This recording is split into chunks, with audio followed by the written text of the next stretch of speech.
പുനലൂർ മുക്കടവ് ആളുകീറാമലയിൽ അജ്ഞാത മൃതദേഹം കണ്ടെത്തിയ സംഭവം പോലീസിന്റെയും സർക്കാരിന്റെയും ഗുരുതര വീഴ്ചയെന്ന് KPCC രാഷ്ട്രീയകാര്യ സമിതി അംഗം ബിന്ദു കൃഷ്ണ.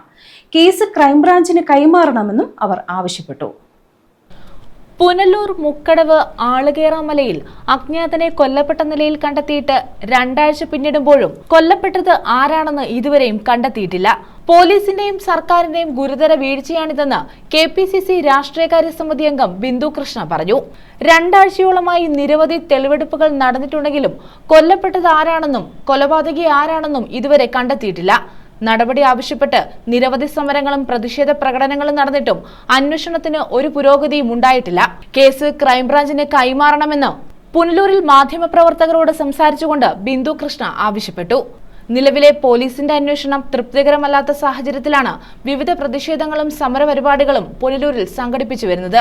അതിഭീകരമായ നിലയിലാണ് മൃതദേഹം കണ്ടത്. അതിനാൽ കൊലപാതകത്തെ ഗൗരവമായി കാണണമെന്നും നേതാക്കൾ അറിയിച്ചു. News bureau, Punalur.